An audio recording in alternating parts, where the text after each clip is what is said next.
శ్రీమాత్రే నమ. జయ గురు దత్తాత్రేయ నమ. ఈ వీడియోలో మనం మే 5వ తారీఖు నుంచి 11వ తారీఖు మధ్యలో జరగబోయే వారఫలాలు మకర రాశి వారికి ఏ విధంగా ఉండబోతున్నాయన్న విషయాన్ని మనం ఈ వీడియోలో పరిశీలిద్దాం. ఒక విధంగా మకర రాశి వారికి చాలా అనుకూలమైనటువంటి మార్పు ఈ వారం నుంచి మొదలవడం జరిగింది. ముఖ్యంగా గురువు పంచమ స్థాన స్థితి ఈ జాతకులకి ప్రస్తుతం జరుగుతున్నటువంటి ఏలినాటి శని యొక్క ప్రభావం నుంచి సంపూర్ణంగా తగ్గించే ప్రయత్నం జరుగుతుంది.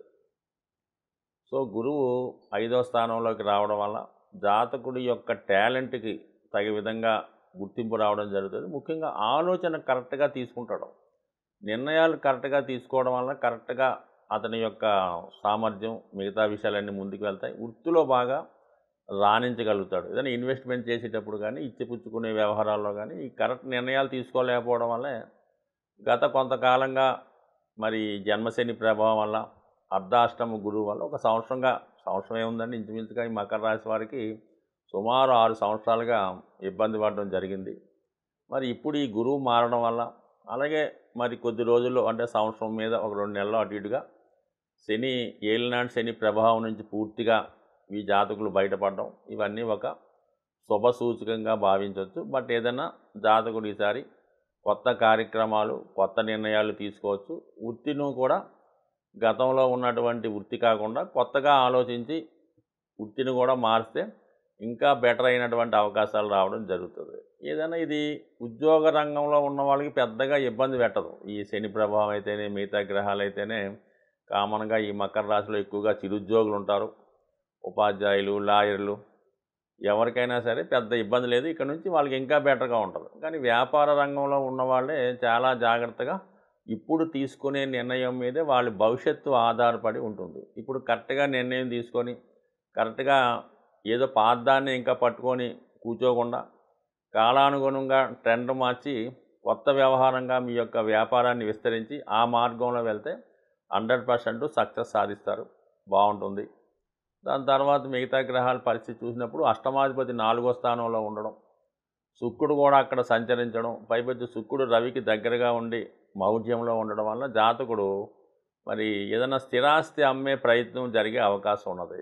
స్థిరాస్తి కానీ వాహనం కానీ ఏదో ఒక వాల్యుబుల్ లాంటిది జాతకుడు టెంపరీగా దాన్ని అమ్మడం వల్ల కానీ అది ఆ విధంగా కాకపోయినా జాతకుడు వేరే ప్లేస్లోకి మారడం కూడా జరిగే అవకాశం ఉంది. ముఖ్యంగా కుటుంబంలో ఒకరి యొక్క ఆరోగ్యం ఇబ్బంది పడే సూచనలు అంటే మరీ ప్రమాదం అయితే కాదు, కానీ ఇదంటే ఈ ఖర్చులో ఖర్చు అని మనం ఒక విధంగా ప్రయత్నం చేస్తుంటే వేరే యొక్క సమస్య వచ్చినట్టు ఈ అనారోగ్య సమస్యలు ముఖ్యంగా ఈ రాశిలో ఉన్నటువంటి స్త్రీలకి అనుకోకుండా హెల్త్ ప్రాబ్లం రావడం వల్ల కొన్ని ముఖ్యమైన పనులు వాయిదా పడే అవకాశం ఉన్నది. బట్ ఏదైనా స్థిరాస్తి లాంటిది మాత్రం ఖచ్చితంగా అమ్ముడుపోయే అవకాశం అయితే ఈ వారం ఖచ్చితంగా ఉన్నది.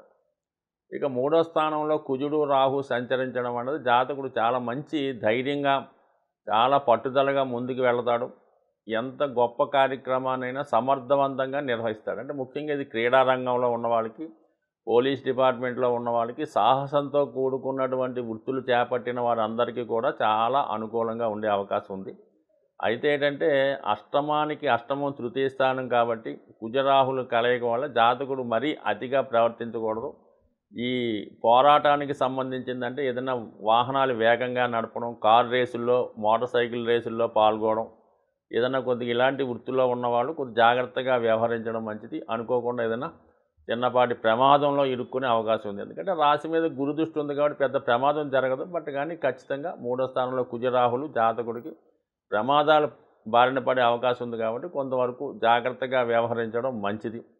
బుధుడు కూడా 3వ స్థానంలో సంచరించడం అంటే భాగ్యాధిపతి 3వ స్థానంలో సంచరించడం కొద్దిగా దగ్గర చిన్న చిన్న ప్రయాణాలు ఎక్కువగా చేయవలసి ఉంటుంది. ప్రయాణంలో మంచి మిత్రులు మీకు తారసపడుతూ ఉంటారు. అయితే పరిచయం అయిన వాళ్ళని అంటే ఈ జర్నీలో ప్రయాణంలో మీకు పరిచయమైన వాళ్ళని లేదంటే ఈ ఆన్లైన్ ద్వారా ఈ టెలిఫోన్ ద్వారా వాట్సాప్ ద్వారా పరిచయమైన వాళ్ళు మిమ్మల్ని మోసం చేసే ప్రయత్నం జరిగే అవకాశం ఉంది. కాబట్టి అటువంటి మాయలో పడకుండా మాట్లాడిన ప్రతివాడు మంచివాడు అనుకోకుండా కొత్త వారిని నమ్మకుండా చాలా జాగ్రత్తగా వ్యవహరించండి. బట్ ఏదైనా ఒక విలువైన వస్తువు అమ్మినప్పుడు కానీ కొన్నప్పుడు కానీ కొంత మోసపోయే అవకాశం ఉంది కాబట్టి 1, 2 సార్లు ఏదైనా ఎక్కువ పెట్టుబడి పెట్టేటప్పుడు ఆలోచించి నిర్ణయం తీసుకోండి. లేదంటే ధన నష్టం జరిగే సూచనలు ఉన్నాయి కాబట్టి జాగ్రత్తగా వ్యవహరించడం మంచిది. ఈ వారం అంతా కూడా జాతకుడు హనుమాన్ ఆలయ దర్శనం వల్ల మేలు జరిగే అవకాశం ఉంటుంది. మనం ఈ వారఫలాలు తెలుసుకునే క్రమంలో ఈ వారం ప్రత్యేకత ఏంటంటే మరి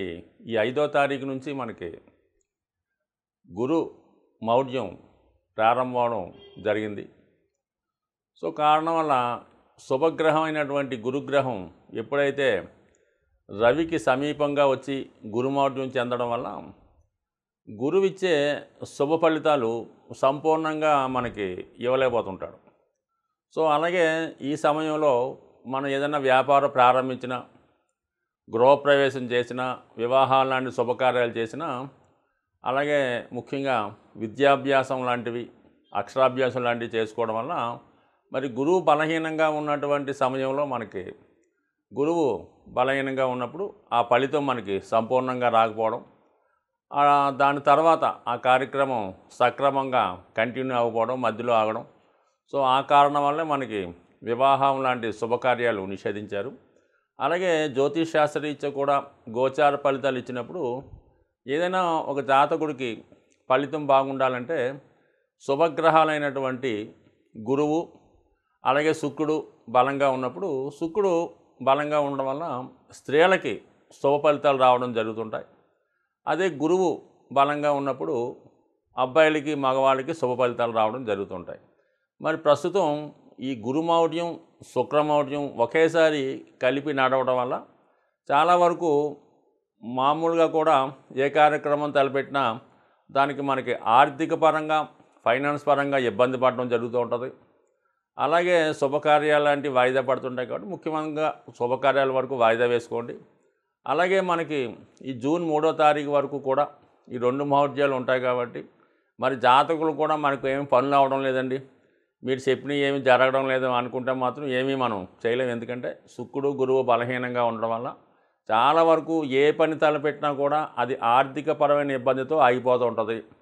అలాగే దైవబలం లేకపోవడం వల్ల మరి ఆ కార్యం సంపూర్ణంగా సాగదు. ఈవెన్ మనం ఈ సమయంలో ఒక నుయ్యి తవ్వించినా, ఒక బోరింగ్ వేసినా కూడా మరి మనం అనుకున్న టైంకి వాటర్ పడకపోవడం ఇబ్బందులు ఉంటాయి. కాబట్టి మరి జాతకులు ఈ వార ఫలాలు ఎవరైతే మనం ఫాలో అవుతుంటారో వాళ్ళు ఏ విధంగా కూడా శుభ ఫలితాలు రావడం లేదని కంగారు పడకుండా కొద్దిగా ఒక నెల రోజుల పాటు మీరు సంపూర్ణంగా వెయిట్ చేస్తే మరి అప్పుడు మీకు మంచి శుభ ఫలితాలు రావడం జరుగుతాయి.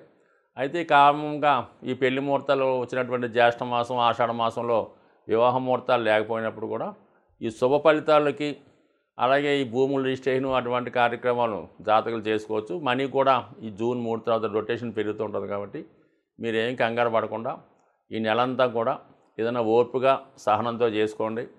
ఆర్థిక సంబంధించిన విషయాల్లో జాగ్రత్తగా ప్లాన్ చేసుకోండి.